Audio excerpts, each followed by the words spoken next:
Welcome back to my video about the Powell family murders.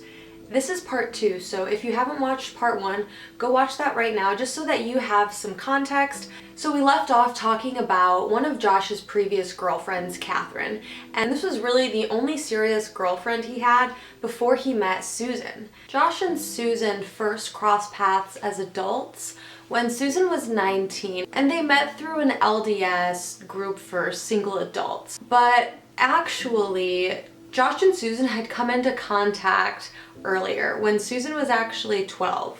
In classic Josh fashion, he had been interested in one of Susan's older sisters. So he came over to her house when Susan was only 12 years old, and he played the piano, I guess, like as an attempt to woo the family. But Susan remembered this, and she brought it up to Josh when they first met as adults. And in person, Josh claimed not to remember it, but it's revealed to us through his own writings in his journal that he did remember. He knew exactly who she was, and it's like gives us another insight into his psyche and like how twisted he is, because he's talking about Susan when she's 12 years old and is like, oh yeah, she was really sweet back then, super cute, but like probably too young. And it's like, obviously she's too young, you know, she's 12 years old. So this is again just Josh being inappropriate with his boundaries and where he's placing his affections on someone who's just too young. Around this time, Josh, he still had his own apartment, he was still going to college, and he was making a habit of hosting dinners where he would invite church friends over, but this really was just another chance for him to kind of complain about other people. He felt like they were ungrateful and were always kind of like eating his food, but I mean, he invited them over, so it's just kind of weird the way that he wrote about these parties that he would host. And it was actually at one of these dinners where he and Susan had their first like alone encounter, and Susan had actually offered to help Josh wash the dishes, and she was the only one that offered, so Josh really liked this. And he claims that when they were washing dishes together, that Susan said that this was the first time she realized that she loved Josh. So already on like their first one-on-one time, they're moving really quick into this relationship, and that's kind of Josh's MO. That's what he did with Catherine. Once he kind of like got the hook in with her, he reeled it in real quick, you know. There was like no time to lose. He'd had a lot of experience with girls rejecting him in the past, and it was like once he found a girl that he liked and they liked him back, he was very quick to like draw them in. So she fell really hard and really quick for Josh. So Susan, she was a little bit rebellious, and unfortunately, I think when she met Josh, this became a problem, because we already know that Josh has an issue with boundaries, right? And I think because Susan was a little bit rebellious, she was more willing to let down her guard and test those boundaries with her parents, you know, because again, she's 19. And I think Josh recognized this. Josh really took advantage of her rebellious, free spirit. So even though Susan was rebellious, she was still pretty traditional. She was a devout member of the LDS faith, and her life was driven by gospel. And she always respected her parents and the rules and expectations that they set with her. And when she met Josh, she kind of started to really cross the line and sort of see how much she could get away with. So at this time in her life, she was supposed to be staying with one of her older sisters, like living with her, but she would stay overnight at Josh's or stay really late till like 1 or 2 in the morning and be like, oh, I fall asleep, so you know, what am I gonna do? Which we've all been there as teenagers. I know I did stuff like that. So on the surface level, it seems like it's not harmful. We know Josh, and we know that this is just his way of really sinking his teeth in there so that he can go on to start abusing her. And so Chuck and Judy talk about how these early couple months of their relationship and engagement were red flags for them, because Susan was crossing boundaries that she hadn't crossed before. And they didn't really think that Josh had her best interests in mind. So like if she would wake up at 1 or 2 from her parents calling her being like, where are you, you know? Josh would just like send her home at like whatever hour it was. He wouldn't drive her or call her a cab, and Chuck and Judy thought that was like dangerous, you know, because she could be tired, the road, who knows who's out driving at those times.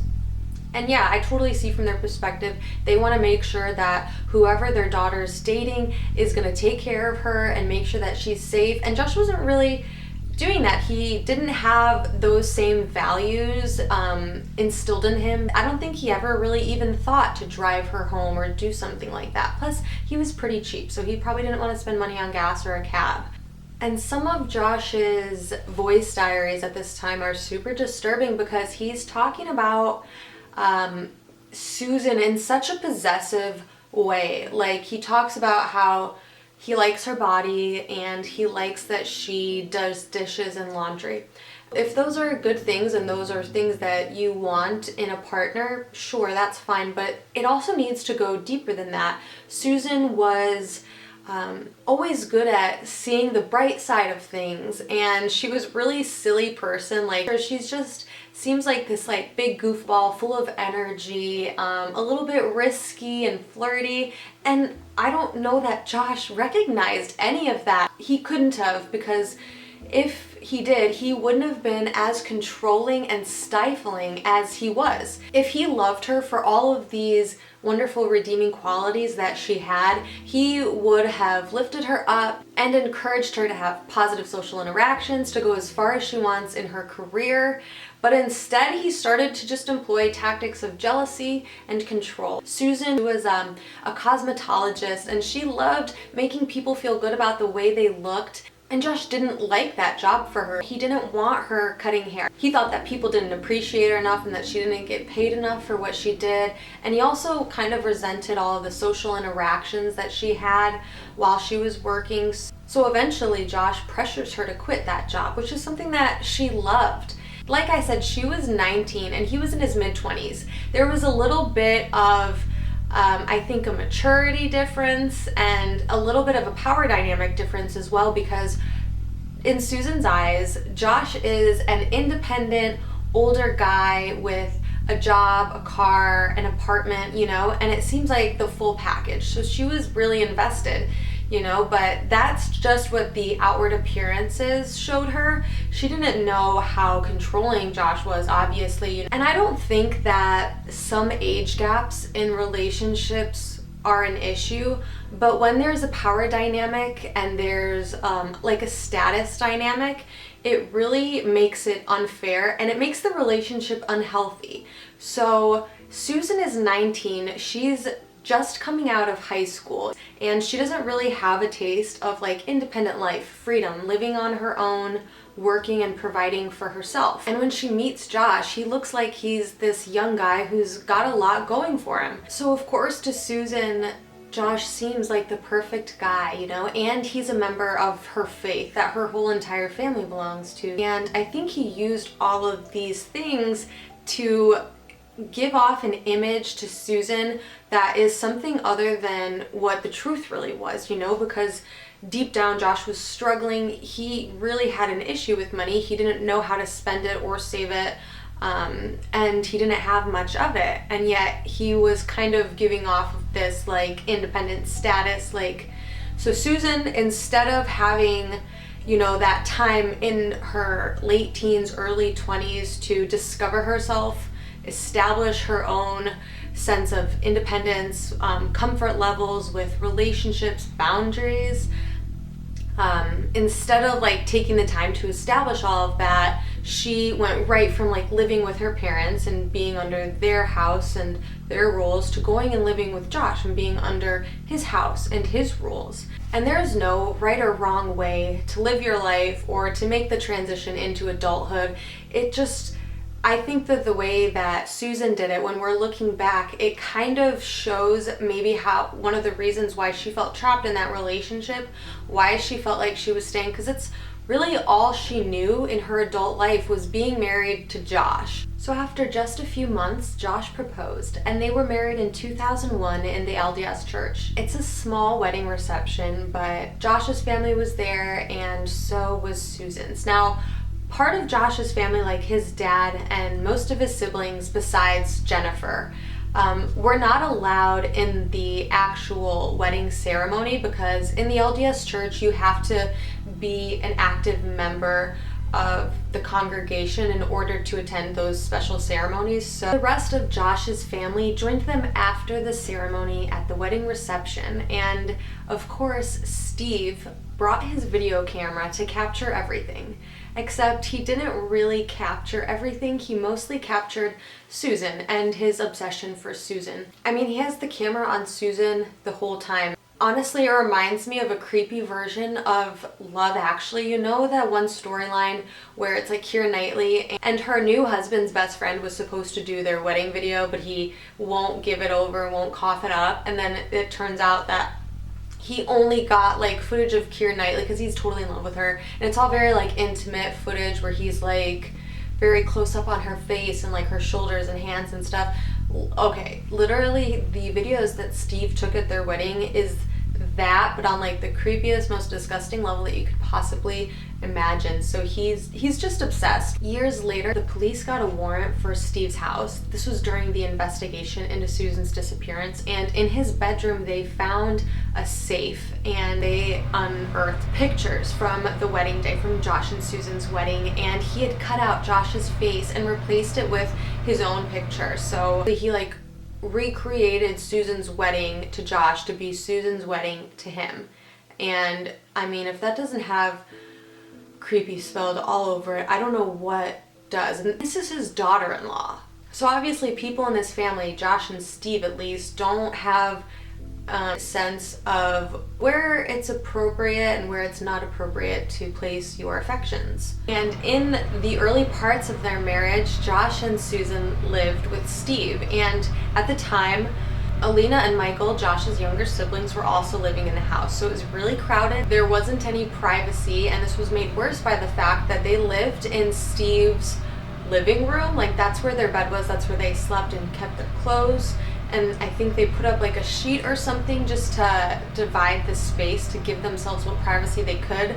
When Susan and Josh were staying with Steve, he was very inappropriate towards Susan, and he'd already had a crush on her, but like during this time and being in close proximity with her, it like escalated his obsession to another level, and he just always seemed to have a camera pointed at Susan. He loved to take photos of her and especially videotape her, and there's a lot of footage, you know, that's been unearthed that we've seen through like the Oxygen special. A lot of the footage that Steve took of Susan during this time, it definitely demonstrates her free spirit. She's a young girl, she's like 20 years old, a newlywed, and she's excited about life. But Steve always found a way to mistake Susan's lightheartedness as flirtatious advances towards him, which they were not at all. He basically began to live in this fantasy in his own head where he and Susan had this sort of like star-crossed lover forbidden love thing going for them, when the reality was she was just his daughter-in-law, married to his son and living in his house and pretty creeped out by him. But he thought that everything that she did, you know, whether it was the way she looked at him or the way that she walked in the room or the stuff that she said, he just found ways to make it about him. In a lot of the footage that we see, it's very obvious, like when we know what happened, to put together that Steve is being really manipulative and kind of putting in Susan in really uncomfortable situations. So like if he was filming something and there's a lot of people around, it was like an active, you know, people are talking and interacting, he might like say over to Susan really quick with the camera on her, like, are you being naughty? And she'd be like, what? Like, you know, like kind of uncomfortable, but like not gonna make a scene or abruptly like say something and shut him down. So he would kind of like corner her in social settings, which reminds me of like what Josh did to girls in high school. And you know, he would always kind of like egg Susan on too, especially if she was kind of like getting silly or something. He would egg her on and like want more from her and be like, oh yeah, do it for the camera or something. But then he would like kind of start to push it in an inappropriate direction, you know? And Susan was either a little bit like naive during times and didn't notice that, or she was kind of like uncomfortable. But as women, a lot of times we are kind of taught to smile through our discomfort and be polite. Even when people are making us feel people are overstepping or something, we're taught to be polite in return and sort of like brave it with a smile on our face. And nowadays, I mean, that is being disputed more, but with Susan also being raised in a church where she's taught to respect her elders, you know, I think that she just didn't want to like rock the boat, make any waves. I mean, this is where she was living, you know, she was under his roof and his rules. And so unfortunately, Susan sort of like bearing through it. Steve looked at this, like when he would replay the videos and stuff, he would be like, oh, she's into it, which is it's twisted because anybody looking at it would know that she's not into it. But I think her not saying something outright allowed him to remain in this fantasy world. And it's not her fault, because I don't think she, again, knew the full extent. She didn't know that he was stealing her clothes and dressing them up on pillows and then masturbating to them. It, like, whose mind would go there, you know? Like, I think no one expects to get into an uncomfortable situation like the one that Susan found herself in, where her father-in-law is crossing some boundaries with her and being maybe a little bit inappropriate. Nobody expects themselves to end up in that situation. So when you are confronted with it like the way that Susan is, I doubt that she even imagined the extent to what was going on. So Steve was rifling through her laundry, stealing her clothes, like I said. He would film himself masturbating to stories about Susan. It got to the point even where he was following her to work with the video camera and like taping her while she was walking from the building to her car. And Susan, of course, had no idea that Steve's in the parking lot, you know, videotaping her. He's stalking her. So in these videos where he is like watching her get into her car, you know, he's like, oh, she knows I'm here. She's doing that for me. If she like adjusts her skirt before she gets in the car, he's like, oh, she did that for me because she knows I'm watching it. He was clearly delusional and just so enwrapped in this fantasy that he had, and he really was going to go to any length that he wanted to satisfy his sick urges. He even stole some of her used tampons out of the garbage can, and like cotton swabs, and just I don't even, yeah, it's definitely difficult to take in. And even though Steve had some of his children living with him, as well as Susan, none of them knew the extent to which Steve's obsession had like gotten to. He confided in his youngest daughter, Alina, about his obsession that he had with Susan, and he kind of played it off, like he downplayed it. He made it seem like it was like a crush, and that he would basically be like, oh, Susan did this and I think that was like sexual, I think she like wants me, you know. And Alina, being the daddy's girl that she is, would be like, oh, well, she's just a player, you know, that's how she is. Alina is a very interesting character. She was definitely under Steve's thumb. I can only assume that he probably manipulated her. She's very defensive of him and has always found a way to be on his side, even through his like delusional mindset and stuff that happened with Josh, you know, during the investigation. He always tried to maintain Josh's innocence, but she strikes me as someone who's scared and naive and a victim as well. Alina always finds ways to blame Susan for her father's delusions.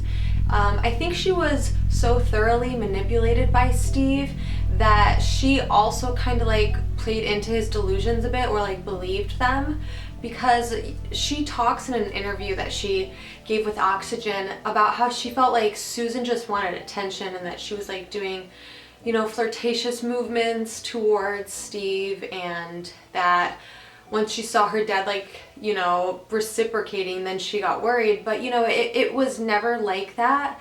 And clearly her perception is a little bit twisted because she grew up under Steve's thumb, you know, and she was manipulated by him. So as cringeworthy and upsetting as Alina's perspective is, I can't help but feel bad for her in a way and like try to remind myself that she might be a victim too. We don't know a lot about her, and given everything that we've uncovered about other members of her family, I can't help but think that there might be something more there.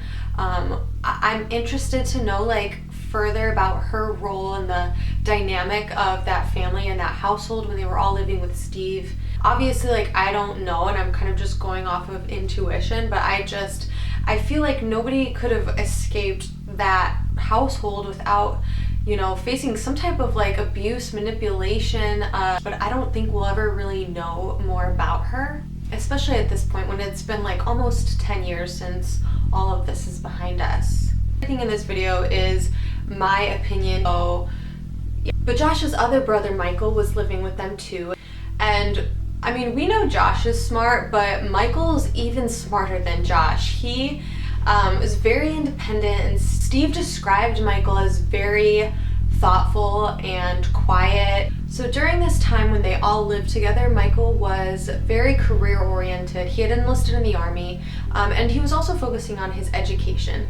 A lot of his background is in surveillance, computer intelligence, and foreign affairs. So we'll definitely get into more about Michael, but I want to keep going with Susan and Josh and Steve right now. So Susan probably didn't feel 100% comfortable in that house. You can tell through some of the videos, especially in some where like Steve corners her in the bathroom. Hi, St. Pablo, it's my cat. But so while they're living here in this part of their marriage, Susan's like 19 or 20, and the power dynamic between her and the rest of the family, especially Steve, here is like where it gets really disturbing, because Steve and Josh both inflicted abuse on Susan. And it might have not been overt or physical abuse, but it was gradual and subtle, and honestly it's a more sneaky way too, because by slowly easing their way into the abuse,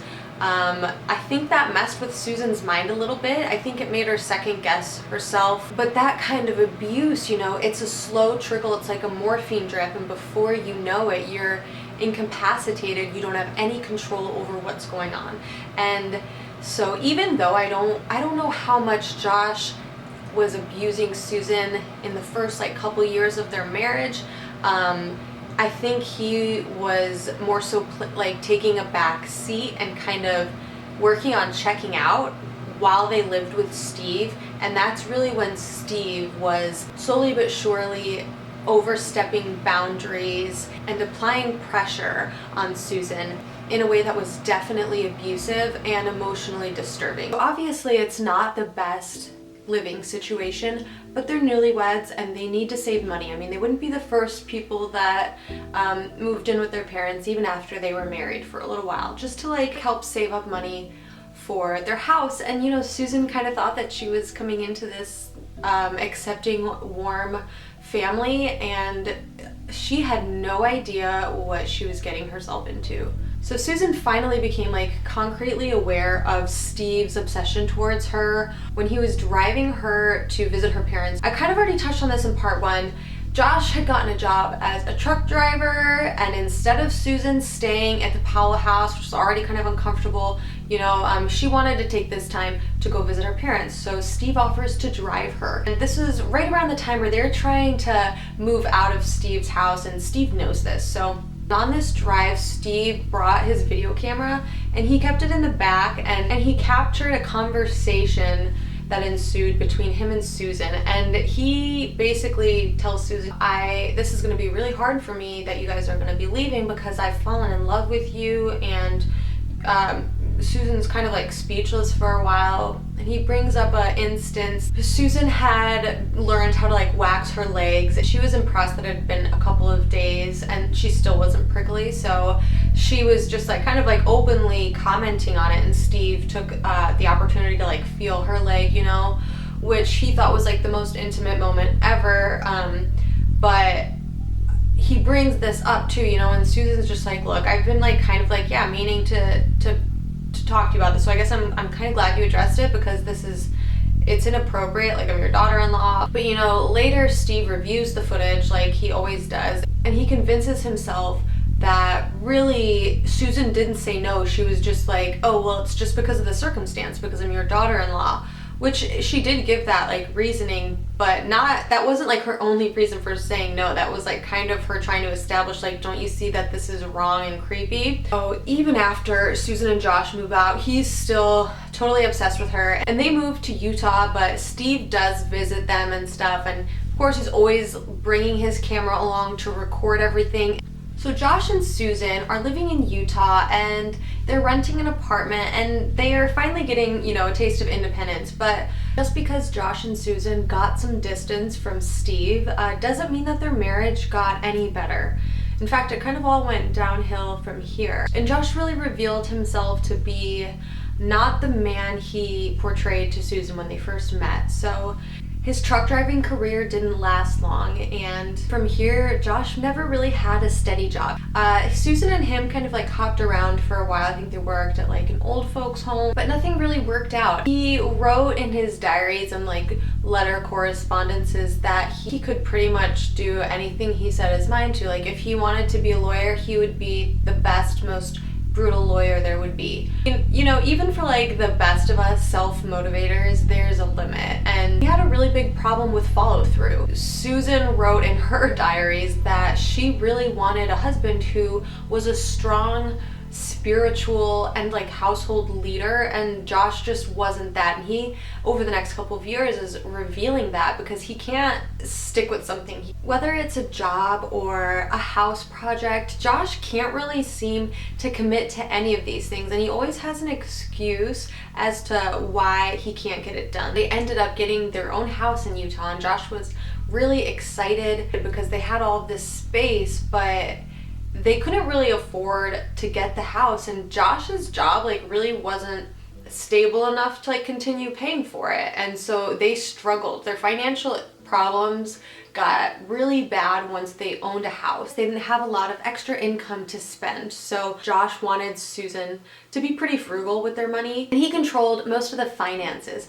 Similar to his relationship with Catherine, even the money that Susan earned, that was going to a bank account that Josh had control of, and sometimes he would withhold control of that. At the beginning of their marriage, Susan was fine with the finance arrangement where Josh kind of controlled it and really wanted them to be pretty frugal.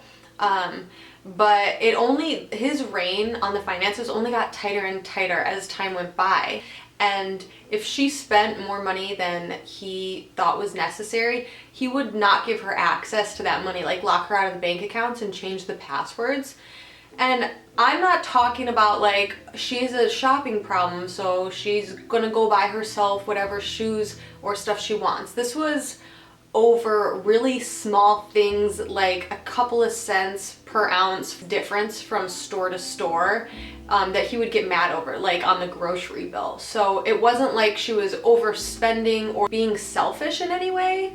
It just, nothing was good enough for Josh. He didn't want her spending money at all. Josh always used the excuse, you know, that they didn't have, their income wasn't high enough, so he wanted them to not spend a lot of money. So for a while, I guess Susan, you know, could get on board with that and justify that to herself, but she started to notice, as Josh did with Catherine, that he was spending a lot of money on himself, you know? So she couldn't even spend an extra 10 cents on yogurt, but he was allowed to buy himself like the entire collection of DeWalt tools. He has no problem spending money on himself.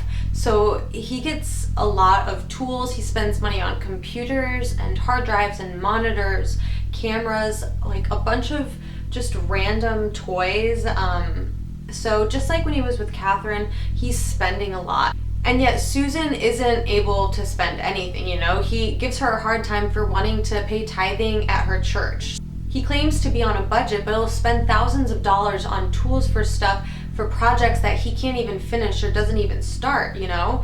And eventually they had to file bankruptcy because they just racked up so much debt. And even after they did, Josh just continued to like spend on Susan's credit. He had absolutely no self-control. He was the one that should have been cut off from the finances, honestly. But you know, in the first couple of years, like up until like 2005, around the time when Charlie is born, they're still just establishing their relationship and the divisions of labor and like who does what and the dynamic, you know? So it's not just like all of a sudden Susan was faced with like being cut off from everything and having this super controlling hypocrite basically running her life. It was a gradual increase of this. So that's why the abuse that Steve and Josh both did was like, it was subtle but very effective.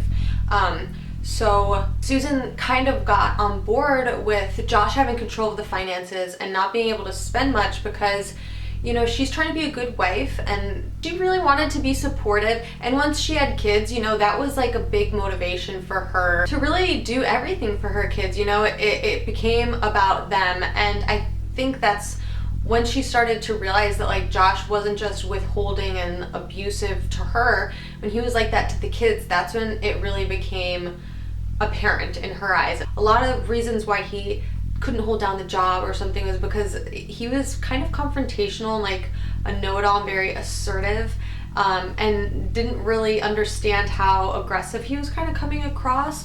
And so a lot of people that interacted with him when he did go to church with Susan in the early parts of their marriage, you know, they said that he was a little off-putting. Even neighbors were like, you know, he always found ways to kind of like just talk about himself, you know, would pick fights, you know, whether they were political fights or just about like random things, you know. Josh was just that person and he wasn't very like friendly and approachable.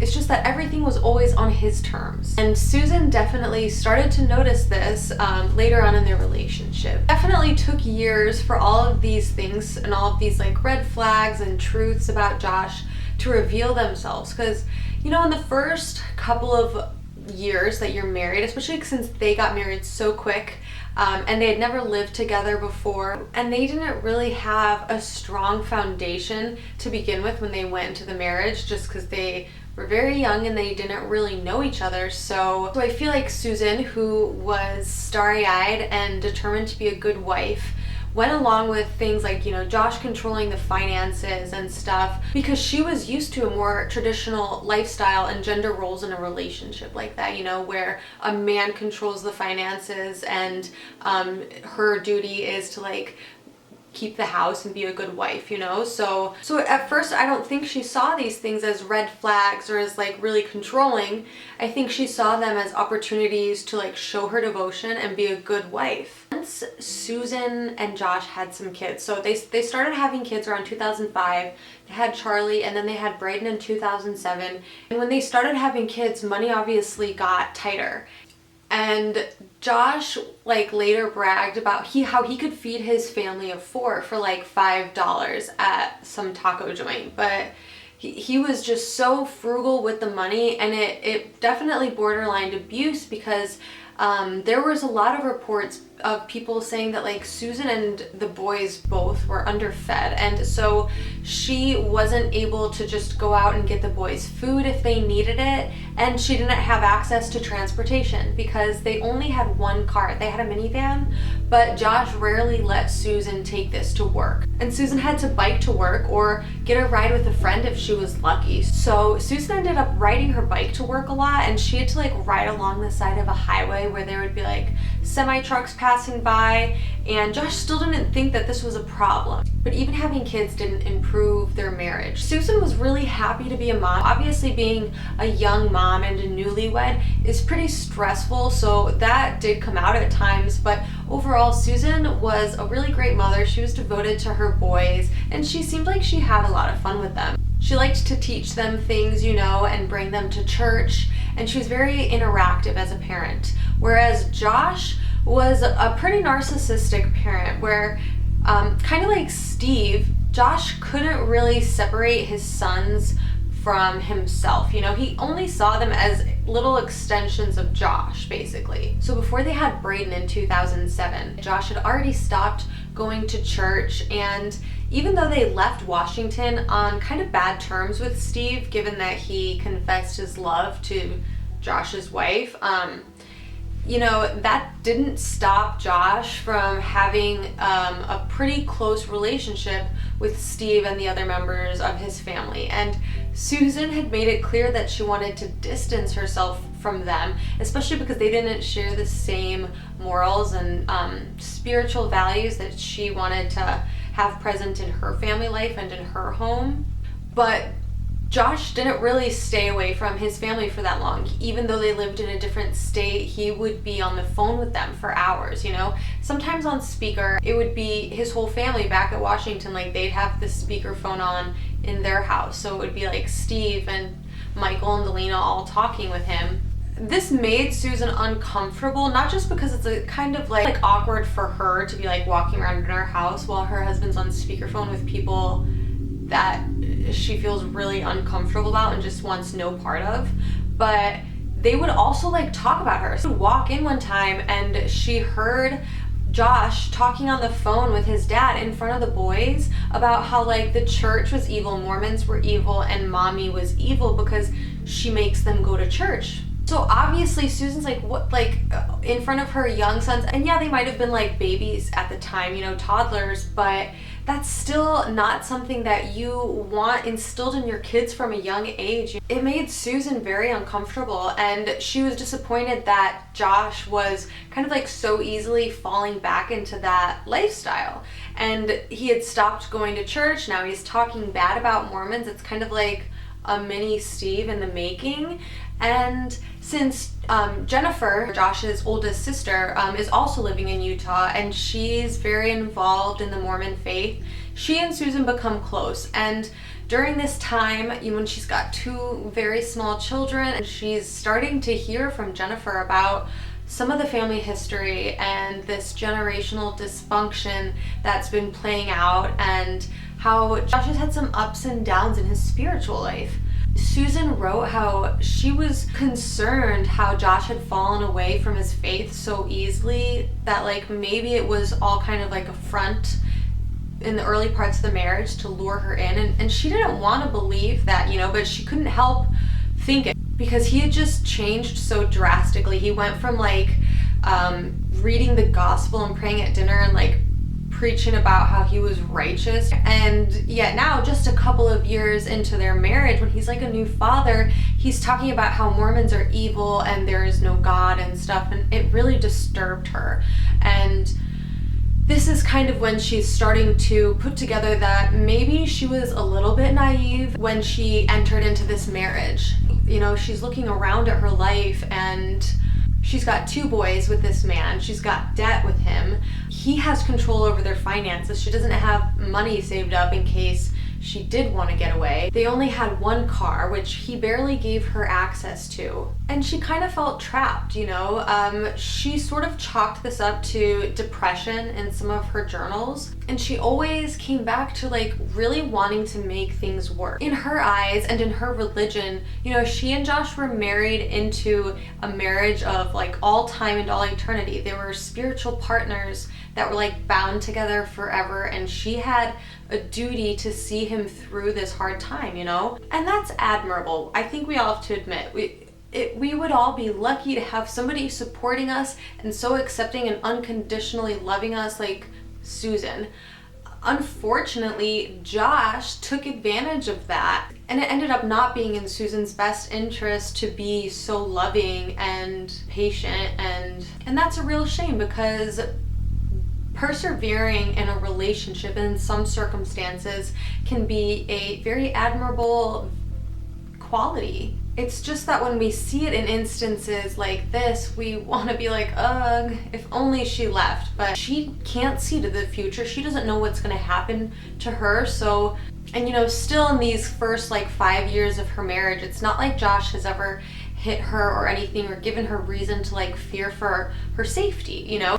This brings me back a little bit to the idea of why it can sometimes be a slow, steady process to leave an abuser, because some people shared good memories with that person before it escalated to something that was like overtly, obviously abusive, you know? And I think that's kind of what happened with Susan, where at first, in the first like year at least, she didn't see herself as being abused or mistreated by Josh. She was happy for a while, and not a lot of the family stuff came up of really how dysfunctional it was, and you know, until a couple of years into the marriage. So it wasn't like things were always bad, or that he started off right away by you know, exerting his control over her and isolating her. No, it started out as happy for them, you know, and slowly Josh kind of like took advantage and was like a little bit manipulative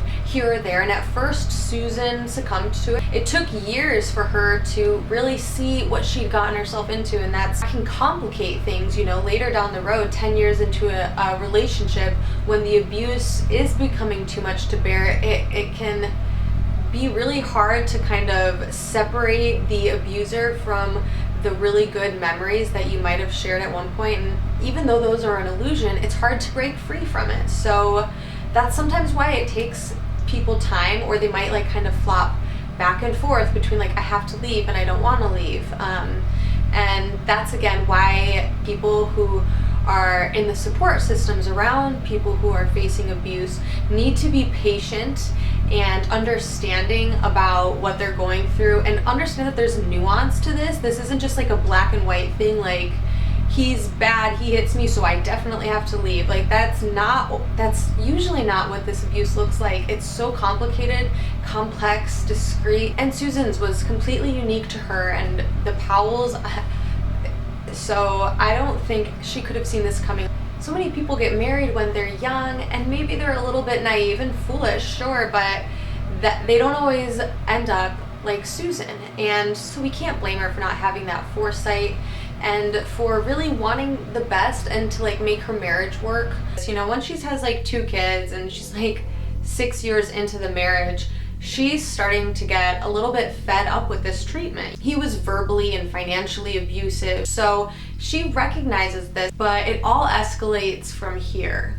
Even though by 2007 they had 2 kids, physical intimacy was still a problem in their relationship. Josh would go months without touching Susan, without kissing her, and this was obviously a problem with Susan. She didn't think that he was, you know, getting it from another woman, but she knew that he was disengaged, you know, he stops going to church, he isn't really working on a career, he stops physically engaging with her. So she's so unsatisfied in her marriage, and she's writing about it and talking to her friends constantly. Pretty much anybody who will listen, she wants to get this off her chest just because it weighs so heavy on her. She didn't have money, she didn't have access to transportation, and this reminds me a lot of what Josh did with Catherine to control her. Susan tried to talk to Josh about their relationship, but it was clear after so many talks that he had no intention of changing. He would make promises to go to church once a month, but it never lasted long. He would get mad at Susan for wanting to pray and wanting to go to church. He even wanted her to stop and to stop taking the boys. Susan was willing to make a lot of sacrifices for her family, but she was not going to sacrifice practicing her religion, especially in her own house. She wrote a really long letter to Josh that sparked a heated conversation and a fight afterwards. But she told him, you know, you can't try to stop me from practicing my religion. You know, he already had control over so many things in her life. She wasn't willing to let him control her faith. This led to Susan contemplating divorce a couple of times, especially in late 2007 and in 2008. A few times that she did bring up possible divorce, he would say things like, if you do that, you'll regret it. You'll never see the kids again. Charlie and Brayden will grow up without a mom and dad, and that it'll be ugly. He basically gave her threats that were just as subtle yet terrifying as the abuse he'd been inflicting on her. And Susan had good reason to be afraid of Josh, because Some of Josh's behaviors were becoming really disturbing. In private, he was looking at computer-generated, like, Disney star porn and incest porn, and none of this would come to light until the investigation and Operation Tsunami, when they recovered a lot of Josh's hard drives from Steve's house. But this was happening at that point in the marriage. You know, when Susan felt the turmoil, I think when she was trying to express it to her friends and to her family, I mean, yes, he's controlling, he's doing all of these things that are controlling and abusive, but she had no idea to the extent of like the dark path that Josh had gone down. It wasn't that he had just stopped going to church, you know, he was engaged in some criminal and morally disgusting behavior. This is so parallel to what Steve was doing in his and Terry's relationship right before they got a divorce. He was keeping these journals with inappropriate fantasies and being really inappropriate with his own kids. So it's definitely generational. And some of their fights would get so heated that Susan would leave. She would try to go to a friend's house, but sometimes she would just have to like lock herself in a closet or in a bathroom in their house just to get away from Josh, because he was so intense and so persistent in their fights. People around her and Susan even got the sense that things weren't right, but nobody really knew to the extent of like how bad it would get, because like I said, Josh wasn't battering his wife physically, but it was subtle forms of control and manipulation where he took away Susan's freedoms and her identity in the world.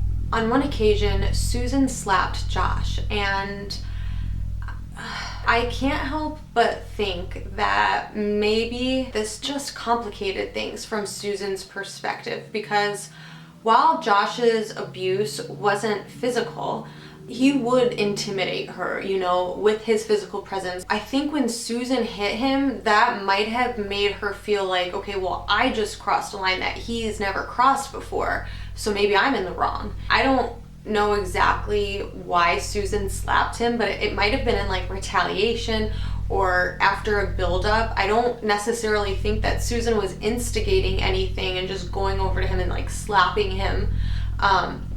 But I think, you know, sometimes in abusive relationships, this is another nuance to the idea of an abusive relationship. Sometimes the abuse can go both ways. But that doesn't mean that one person's not still a victim and the other's the abuser. Because a lot of abusers will instigate and push and push and push.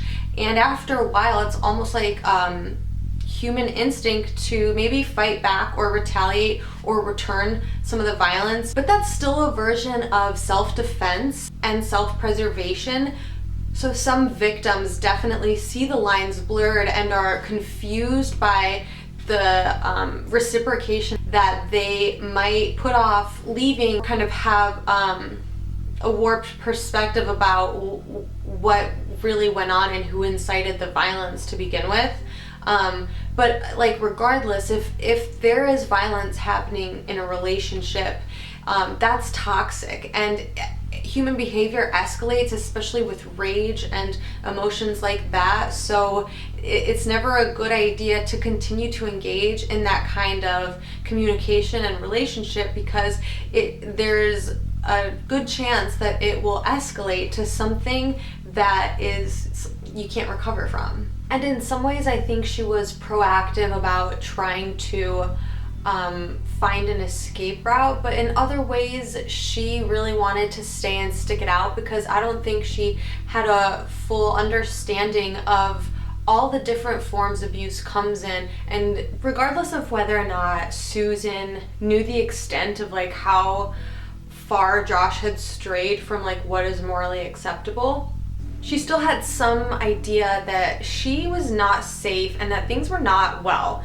She kept a note in her desk at work that highlighted the turmoil in their marriage. She talked about threats that Josh had made towards her when she had talked about separation, and that if anything happened to her, even if it looked like an accident, it might not be. She warned that they should look at Josh if anything happened to her. She even told a couple of friends, you know, things are not well, I'm worried. Susan was warning her friends that Josh could be capable of causing harm to her, causing her to disappear. Her parents were like all ready to help her pay for a divorce lawyer and help her get out. They had, bought her a secret cell phone and stuff.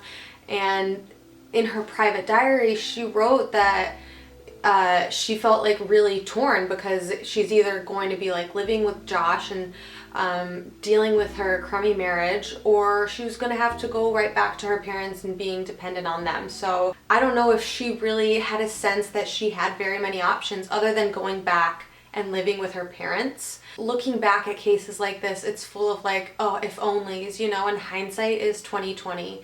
But again, I just think it's important to talk about these things because I think that, obviously it all played into what happened and why Susan felt the way she did and why she made the decisions that she did.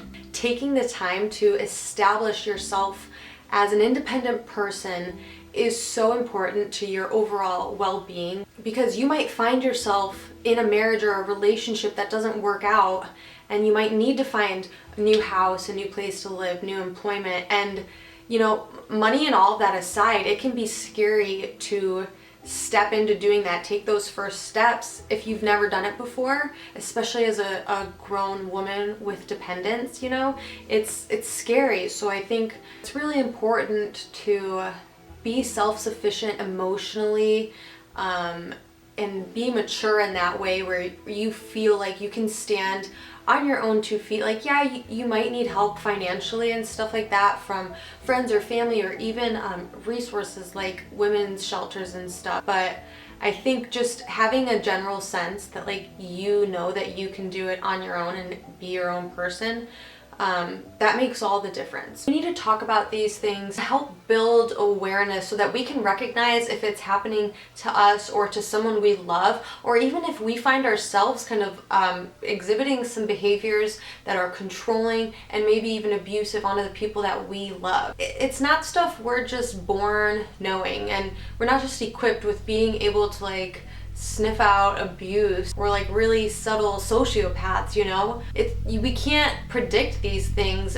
but it's good to be able to recognize the slow progression, the warning signs, what it could lead to. Because obviously it was gnawing away at Susan that she was not in a good marriage. Susan's case in particular is super interesting because it's subtle and it's a type of abuse that we're not totally familiar with, that we're not necessarily used to, because she's not bruised up and battered, but at the same time the control and manipulation was enough to send up flags. And we know now what was happening on top of that Susan and nobody else really knew about, stuff with the incest porn and the child that Josh was looking at. Even though what Susan knew was bad, it wasn't even nearly as bad as the actual extent. That's where I'm gonna leave part 2 of the Powell family murders, but I'm definitely gonna make a part 3, and I think in part 3 we'll probably approach the disappearance, kind of everything that the Powell family was doing during the investigation, so from 2009 even past 2012 into 2013, because there was a lot uncovered even after Josh killed himself and the boys. So we'll get more into that in part 3. But it would mean a lot to me if you guys would like this video, if you enjoyed it, if you felt like it touched on some interesting topics or things that need to be talked about. Leave something in the comment box so that we can have a discussion about abuse, generational trauma, and anything else that you guys find interesting in this case. And feel free to subscribe because I plan on making a lot more videos like this. I'm very passionate about the subject, and I think that I could just probably go on forever if somebody let me. And I have a couple more cases that I already really want to share with you. But yeah, I'm doing that YouTube thing where I'm asking you to subscribe, so if you want to, go for it, and if not, hopefully I at least see you in part 3.